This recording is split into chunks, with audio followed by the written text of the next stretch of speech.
when you don't have your kids and when you're not with your kids, them saying to you, "Can we talk for another 9 minutes?" Like, unless you're in that world, you don't realize how much that means. You know what I mean? Not many people at 49 would think, "Oh man, my kid's asking me to talk 9 more minutes while I'm in jail." Would be a life changer. Yeah.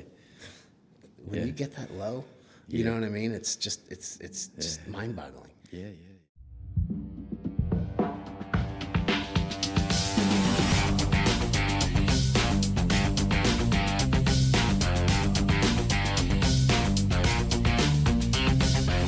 Welcome to Just Today, where our platform is a reminder that recovery isn't a solitary journey. It's a community of connections where our guests share their stories and the power of recovery.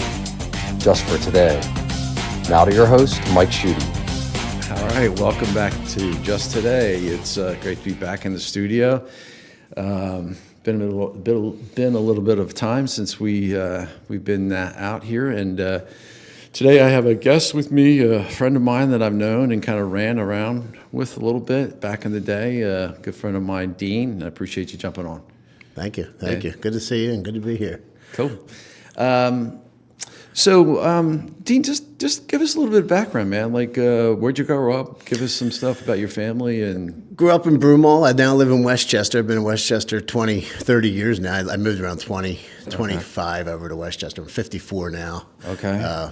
I knew you back when I lived in Broomall. We grew up cutting grass together, and I was in ninth grade. I think you were in 12th grade. That's where we met at the same company, and I think you used to buy me beer. I did? Yeah, I used to buy you beer? Yeah, she did. And, it doesn't sound like me. I blame you. But anyway, and surely I remember those days well. But that said, I moved out to Westchester, and now I live there with my. I have two girls. I'm divorced. I have two girls, and they split time. You know, we all kind of just share the kids. We don't have any huge custody thing. And real friendly with my ex-wife, and everybody's good. Good. It took a minute to get there. To get to that. How old are your daughters? So my senior in high school is 18. She just committed to the University of Delaware. That's great. And she's real excited as I am for her. Right. My 14-year-old is a freshman at Ruston now. Okay. So both two girls, nice. And extremely close with them. So, that's great. Yeah, I see a lot of stuff that you do with them. It's cool to see that relationship. I think one of the reasons I'm so vocal with all that is, for lack of better words, it's really cool to see people that know me see just how tight we are after what went down with my story. Yeah, I think that you and I talked a lot about that because I have an 18-year-old, and kind of same road that I went on, right? Mm-hmm. And missing that opportunity, that time with your kids when you're younger and you're out kind of doing your own thing. So yes, yeah. So tell me a little bit about what's your story with your substance? When did you start drinking, and when did So I was, in hindsight, it's so much easier now to see it from hindsight, but I was gung-ho from the first sip I ever took of alcohol in 8th grade. And it was nonstop until the day, it all went down at 49 years old. Okay. So to answer your question, I was a big drinker. Okay. And it was mostly beer, and then turned to vodka. Okay. And, I dabbled in some substances, you know what I mean? And I don't really talk about that part of my story so much, but it surely was part of my story later on. Right. And I, towards the end, I was drinking a lot of vodka, and I was extremely ill, and I would get my life was anxiety ridden from the DTs and stuff. Right. So I did throw a lot of Xanax in there, not to take the Xanax, but it would literally level me out. It would get rid of the anxiety, and that combination of vodka and Xanax became extremely deadly. So to answer your question, it started with beer and ended extremely horribly with just a different person, know. So to answer, I was your typical drinker, right. From 8th grade till my 30s, where it just was fun, until it wasn't. Progressively just gets worse for us. Classic progression is unbelievable. And it's so funny because we have very similar stories. I mean, was there any consequences that you had when you were drinking, other until kind of the later stages? Was there things that happened in your adolescence that were? Did you get any trouble with it, or? So maybe I'm the luckiest guy. A lot of our stories Yeah. seemed to be is if you didn't mind peeing yourself every now and then, which most people would, that was like the worst thing that happened to me. I'm sure I pissed a few people off here or there, but no, I mean, I never got, Right. I never got in trouble. Okay. I never got arrested as a youngster. You know what I mean?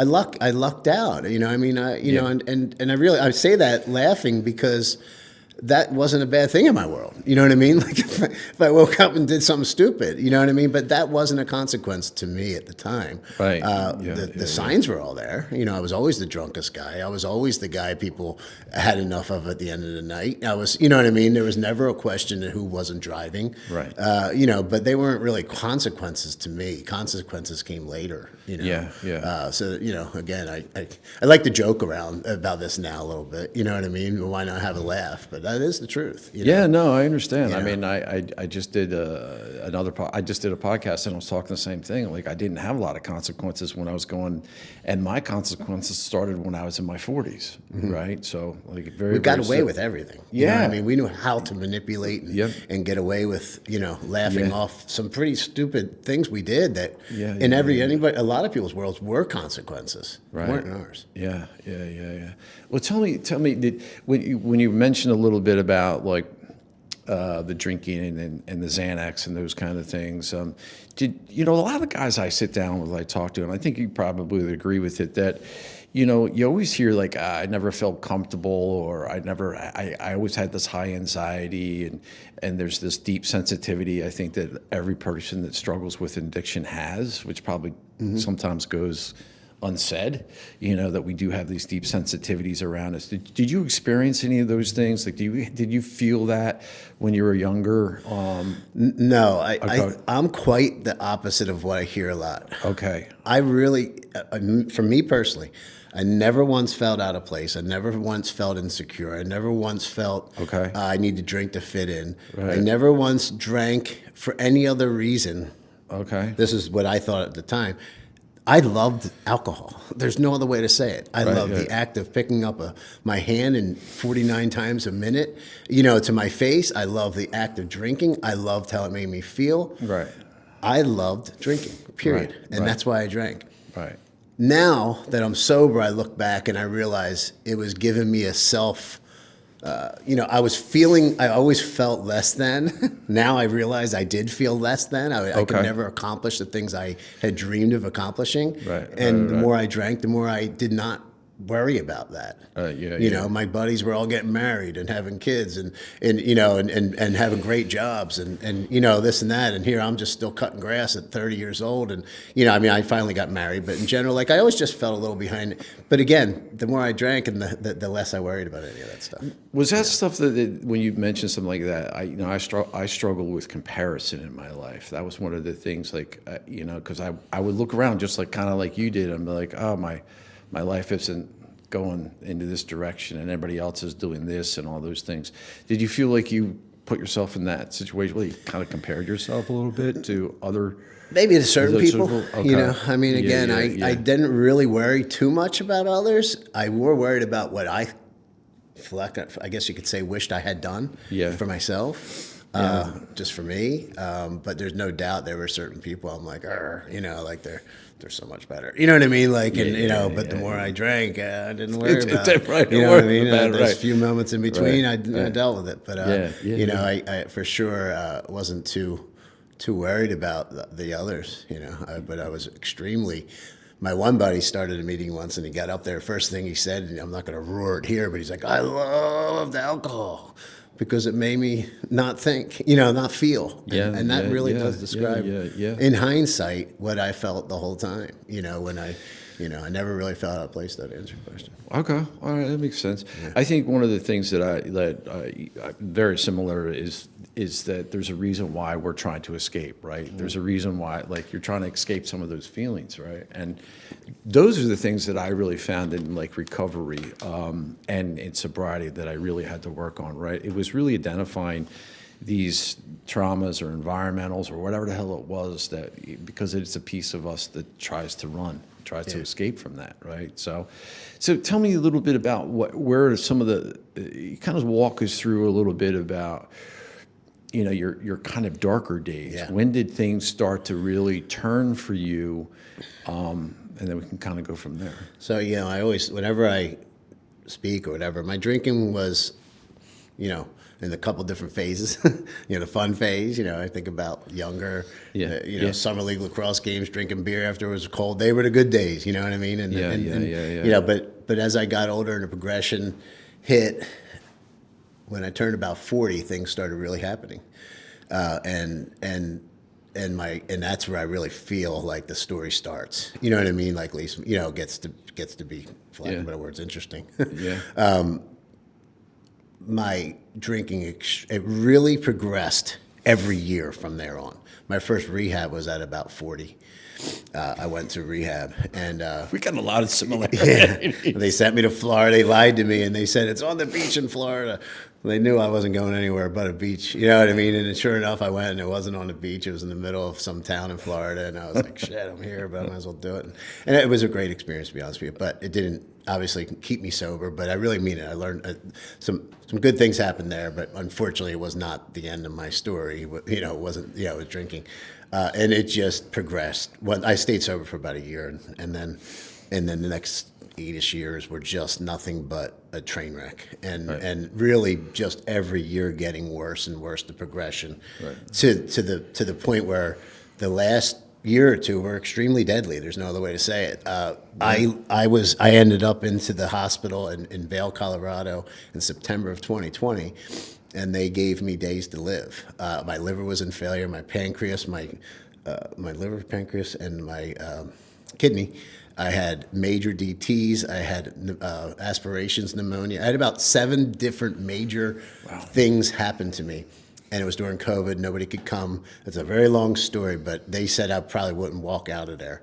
And I did, obviously. And the head nurse came to me at the end, a doctor, and came to me at the end, and she said, I've never seen anybody walk out of here with what you had, period. Right. If you ever drink again, you will end up back here or dead.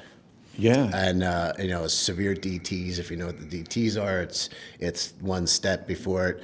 And sure enough, that was in September of 2020, and I didn't drink for 2 months, and the day of the elections, which had nothing to do with the elections in 2020, I just know because that was the day I drank again, and I ended up in jail 5 days later. I don't remember from Tuesday to Saturday. It's because I was in liver failure, and there's a big thing with ammonia levels. So when you got out, did you come back home, and then that's when you got back from and Got you came back from into Vail. like the Didn't really get too into AA. I just stopped drinking, but my Okay. body was still recovering from this major malfunction. And I didn't drink, but it was extremely rough at home. My ex-wife at the time, she had kind of forbidden me to see the kids without supervision, and I couldn't really fight it. And it was a really ugly time in my world. And I was sick at the time too. And so I guess I drank again on November of 4th of 2020, at the Tuesday of the election. I don't remember a thing from Tuesday to Saturday.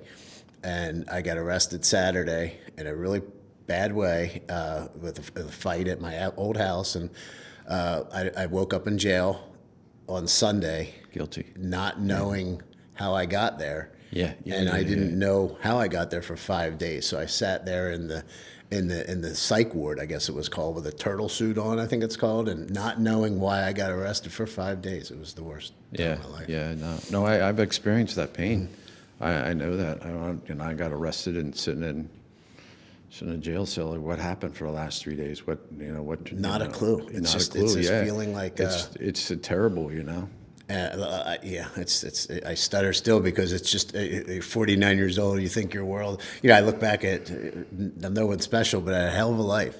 And how do you end up there? Yeah. And I know how. Yeah. My shit finally caught up to me. Yeah. Years of no consequences finally caught up to me. Yeah. The cellmate said to me, just think of it this way. All the stuff you never got arrested for, that's why you're sitting there. That's the truth. So what happened after that? Did you have to, after you got arrested, did you get out? Did you have to go back?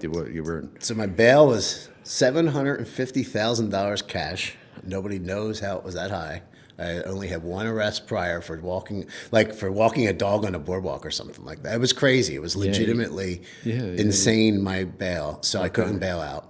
So I sat there for 6 months, and that 6 months saved my life. There's no other way about it. Jail changed my world in every possible way. Right. And I'd love to tell you about the one moment in there that did it. But surely the entire experience taught me the most important thing it could teach me: stay in my own lane. I was famous for trying to control things, Right. and trying to make everything my way. And that place taught me so much that everything's out of my control. Right. Nothing went my way there. Nothing. I was the only guy. You know what I mean? Nothing. I sat there for 6 months waiting for a bail hearing. Okay. You know what I mean? I wasn't sentenced. I was waiting for a bail hearing. Right. And it was during COVID, so things were tough. And I finally got my bail hearing. And then I thought I was getting out on bail. And they said, you can get out on $2,000 bail, but you got to go to rehab for 3 months. And they sent me to a rehab in Westchester called Gaudenzia House, which was less than a mile from my apartment and my ex-wife's house. And it was nothing but inner city people that had gotten in some trouble in this house. And I was like, I had to live in this house amongst more chaos than jail. It was insane there. Right. But it was the second best thing that ever happened to me, because I had to stay in my own lane for 3 months. They did not like me. I was out of, and it was the greatest thing. It had nothing to do with alcohol there. Right. It had everything to do with life. Yeah, yeah. Is that where, we have viewers out there that kind of, they ask questions about surrendering and acceptance. Was that where you was that in prison where you just said, I had enough of it? Where you About a surrendered? month in the prison, and I still was pissed off, blaming everybody but myself. About a month in. Okay? Yeah. I lucked out. I got a job in there. I was the tierman, and my cellmate was a Penn State running back. So he went to Penn State, and I went to Penn State and played lacrosse for a little while. So we had a little common. That was about it. Right. But anyway, we got a job, and there was a guy next to me, and he said to me one day in the next cell over, and you only could communicate through like the vents in the walls. Yeah, it's a different world than ever. And I'm screaming about how pissed off I was at such and such because it's their fault. And he said, you know what? And he said it in a way I could never repeat, but make it sound the same. But he said, you've been blaming everybody for the past 2 weeks that you've been in this cell. Right. You haven't said one thing. He goes, I got a buddy that wants me to bail him out right now, and I can, but if I bail him out, he's going to get out and do the same thing. And that's exactly what's going to happen to you if you bail out right now. Yeah. He goes, you will go out there and you will get drunk and you'll go get in a fight and something bad will happen. And he was right. He goes, you are one of us now. You unless you change your world. I'm summing up what he said because he put it in a way I could never repeat. But he was right. From that moment on, I'm like, if this stranger that spends most of his life in jail, this guy was in and out every other, could look at me and sum me up like that in 2 weeks. Yeah. It was like a God moment. You get those moments, right? Yeah. I wish I could thank him. Yeah. And they come at this unusual time, right? You're like, through a vent in a wall. Yeah. right. Legitimately. Right. So that was a turning point where you're kind of like started to accept it. That was the acceptance right part. there. Okay. It took a lot longer to get my head straight. Right. Because it was really messed up. Yeah. My story is unlike no other. The jail experience was just amazing for me. In hindsight, what it did for me personally. Obviously I haven't drank since then. Not obviously. That is my story. Right. That was a turning point for you. That you're just. That was it. I've had enough. Yeah, right? jail. And that rehab was extremely. My higher power put a hell of an ending on my story with that 3 months in that rehab, because if jail wasn't enough, that 3 months was pretty torturous. Yeah. And again, I made the best. I say torturous, but I look back on it, and man, oh man, I made the best of it. And I really was in a different mindset, and I got to see my kids in there on Father's Day. I mean, I missed every major holiday. I missed Thanksgiving, Christmas, my daughter's birthday, Easter. Yeah. You know, the list goes on up till the summer. Yeah, And I yeah, finally got to see my kids for an hour on Father's Day of June. Okay. And I went in on November, and I finally came out in July from jail, and it was 9 months altogether. And luckily, my girlfriend held down my company. The story's a miracle. But seeing my kids was we were extremely tight even before that. Obviously, I wasn't there, but That must have been incredibly hard to have, your daughters coming into, seeing you at The rehab, that was, the yeah, rehab, right, at Contenzia House. Yeah, it's like they were that's- the whole time they were a quarter mile away while I was there. You know what I mean? And I couldn't see them. And then finally they allowed them to come in and see me. My dad came, and Okay. it's just a God moment as well. I mean, Right, seeing right, those girls hugging them, and we have photos of it, and I'll keep them and cherish them forever. Yeah, and they just embraced you then. Embraced 'cause it. yeah, My they kids just have embraced it. been my Yeah. biggest fans since day one. Okay. I really let them down. You know Yeah, what I mean? yeah, The yeah, story, yeah, it's yeah. too long to go into now, but the last time we saw each other didn't go well before I got arrested. Right, Between my mom, their mom and me, and it was just a bad way to say bye to them, because ultimately I was getting arrested 3 days Yeah, later. and you're drinking, and you're not in your right mind, and They handled it so super. Yeah, they really did. So And that's- it's a big part of our story. We all talk about it daily to this Okay. day. Do you? We Okay. laugh about it a little Yeah, bit. yeah, We yeah. have, at the same time, we know how serious it is. Yeah.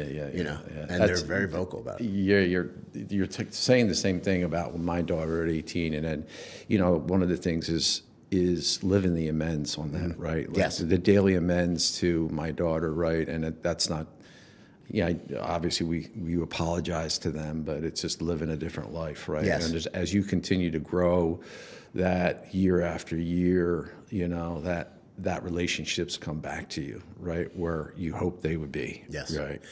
Oddly, our relationship got better. Everybody's got better from this. It's amazing, isn't it? I mean, from you put down the jail, drink and the drugs, and you're like, wow, things are getting better. It's Yeah. I mean, the support has just been fantastic. That's cool. And I remember when I was in jail, I got to use the phone for a lot, because I was the dearman, I was the boss of the pod. I'm kidding, but right. in general, you could use it a lot, and I didn't realize how much it cost till I finally got the bills. But but my daughter, every Sunday and Thursday, I would talk to my kids. We'd schedule those calls so that we make sure they're there.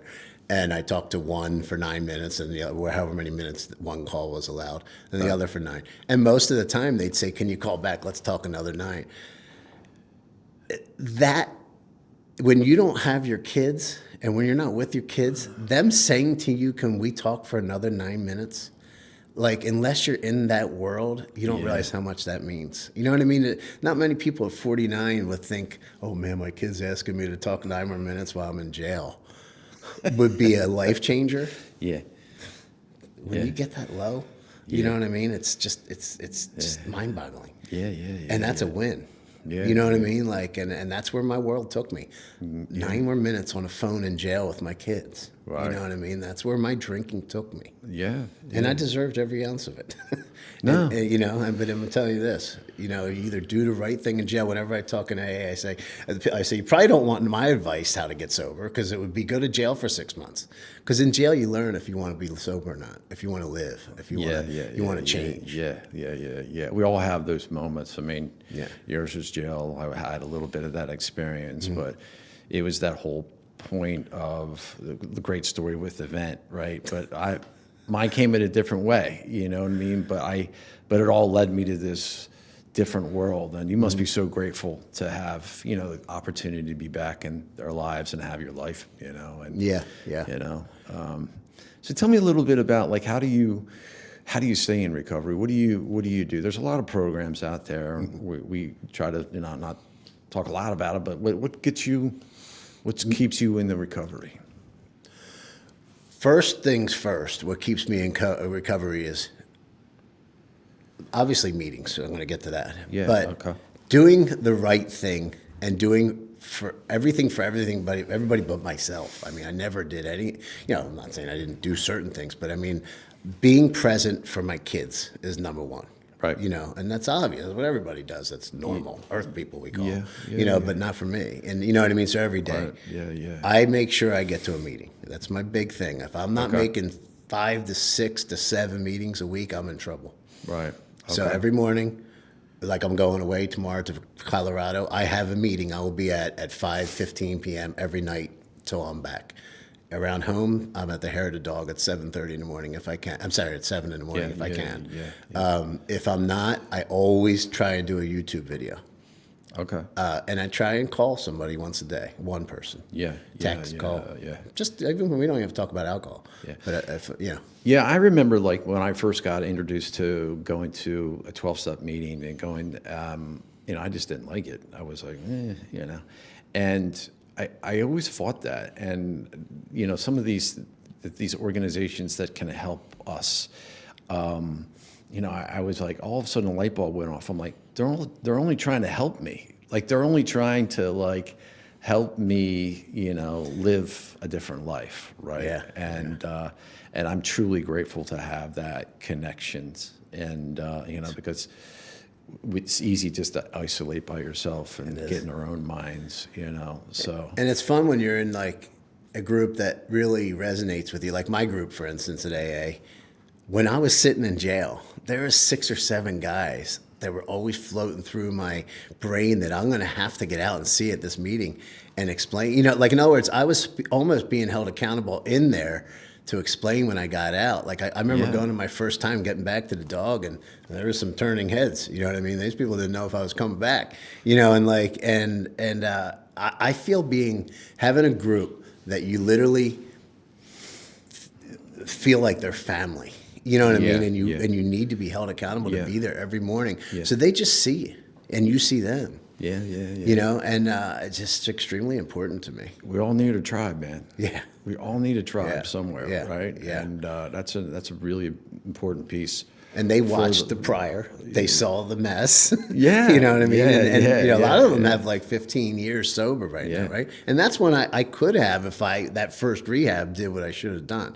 So again, like to have that, like let's keep it at 15 years, because that means they're still sober. You know what I mean? Like, so that's really cool. I don't know if I'm saying that right. Definitely. Yeah, definitely. So tell me,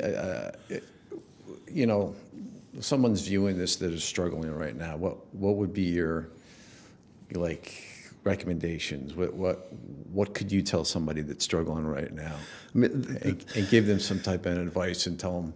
Like for me, it's like, my life I live today is pretty similar as far as what I do in the past. Right. I still go to the beach. I still go skiing. I still, go out with some of the buddies. I can go to a restaurant. But what do I do differently? What allows me to do that stuff? I hear so many times people say, how do you have fun not drinking? You know what I mean? What are you going to do? Yeah. And I laugh at that now.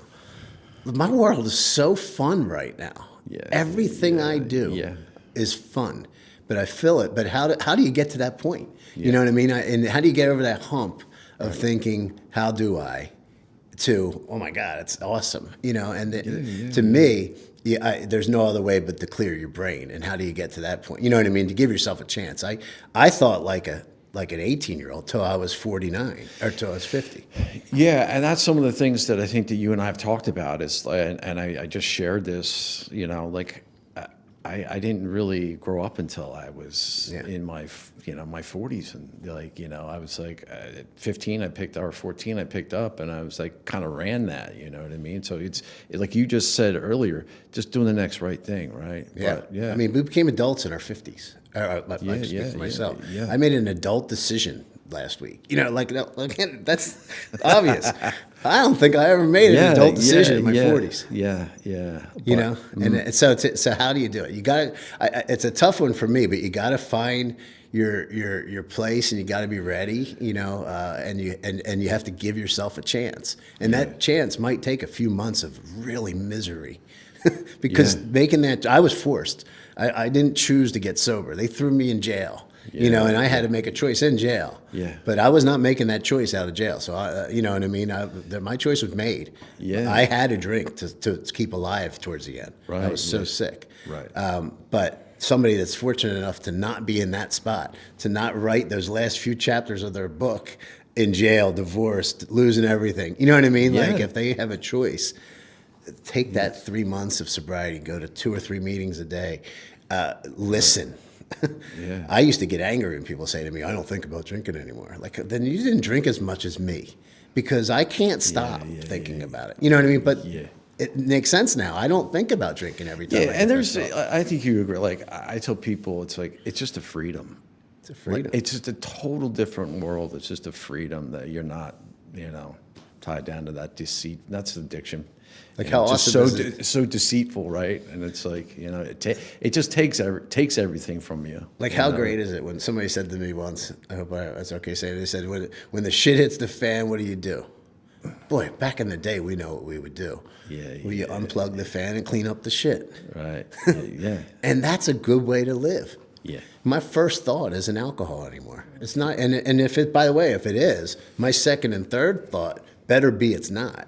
Because I'm not prone to this. I haven't been struck with any lightning. You know what I mean? But I better be saying, that's a funny thought. That's not going to work. And if it's not, I'm on the phone because it has happened. Yeah. And that fourth thought is a phone call. Yeah. Or else I'm in trouble.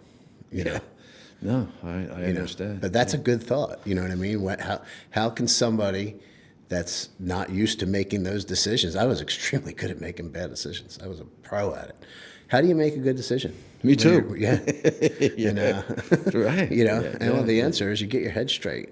Yeah. I mean, you don't work this. It took me a while. I'm still working the steps. I'm 5+ years into it now, and I'm still working the steps with my sponsor. Yeah. We're not rushing through things. We're taking our time. Yeah. But so it doesn't mean you don't jump into it. But at least But I mean, as far as the steps go, you got to give your brain some time to recoup. Yeah. But in the meantime, it's going to be work. Yeah. But it's well worth it.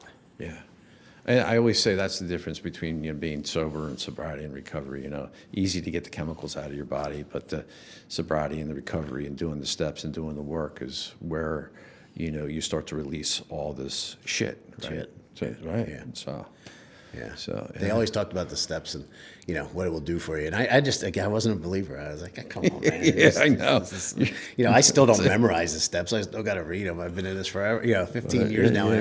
I couldn't tell you the first 1 through 12 memory wise. Yeah. But now that I'm working, I'm like, man, this kind of makes sense. I got to go apologize to my buddy for doing what I did there.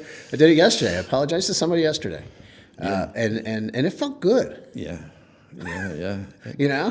Do you work with any other guys? Do you have guys that reach out to you? And this is the funny thing, man. Maybe I You're just like- have, you're sort of nobody's asked me to be their sponsor yet. One guy kind of did, but I really mean it. I'm 5+ years into it. It's not that that's a long time, but it's long enough. Right. Yeah. And I don't know what it is about me, but maybe it's just because I'm so fresh and raw and truthful. Yeah. That I'm not appealing to, for lack of a better word, somebody to put their trust 100% into me because I'm pretty raw. I mean, I'll tell you how it is. But that said, to answer your question, I do believe I help people. I have a lot of people that saw my ridiculousness, through Facebook, through life, and they see where I'm at today. And every one of those people has somebody like that in their life, unfortunately. Yeah, it's everywhere. It is everywhere. So they see it, and I get messages, like a lot of messages. Yeah, a lot. Yeah. Well, that's buddy, cool. I mean, that's like to keep it, you got to give it away, right? Yeah, And yes. that's I love that's it. what, yeah, so do I. And if that's the way I'm helping. Yeah, I mean, you're helping today, friends. coming in here and just sharing your story, right? Yeah. And we'll One day broadcast- somebody will ask me to respond. I won't know what to do. But I'll have to look it up. I'll Google it. I'll get on the AI, whatever that is. ChatGPT. How do you be a sponsor? You're funny, man. It's good. We have such similar stories. It's so funny, So. It's so cool. I mean, I looked up to you as a kid. I mean, you're always the younger guy. You look up to the older dude, and and I mean, as you and Mark was his name. Yeah. And our boss, I'm still friends with today. Jan, and to me that was a good time in life. And I think back to that, life was great, and life is great today. What happens in the middle, man, oh man. Yeah, a little blurry, huh? A little blurry. Yeah. Sometimes you're like, Sometimes you're like, you know what? Maybe it was meant to be this way because I'm pretty freaking happy today. Yeah. And that's good. Cool. Yeah, that's good stuff, man. And just seeing guys like you, I ran into you, I think, the first time at Appetites at lunch. We were with our kids. Yeah. like God's not part of that. Right. Yeah. You know, right? Yeah. Well, the thing about it is I think when I was going through all my stuff, I was following some of the things that you were doing, and then you launched some stuff on Facebook, and I was like, oh, I got to reach out to Dean. I haven't talked to him in the longest time, and then we kind of connected through the community, yes, and and we still stay connected today. So So we saw that guy the other day, the basketball player Darren Heron play. Yeah, which was we cool. saw that. Was really cool. A lot of our story, and like we weren't pros, but we played sports, and you know what I mean. Like you hear all that stuff. It's kind of fun. But that was cool. Going to two dudes that used to do what we used to do, going to listen to a sober guy.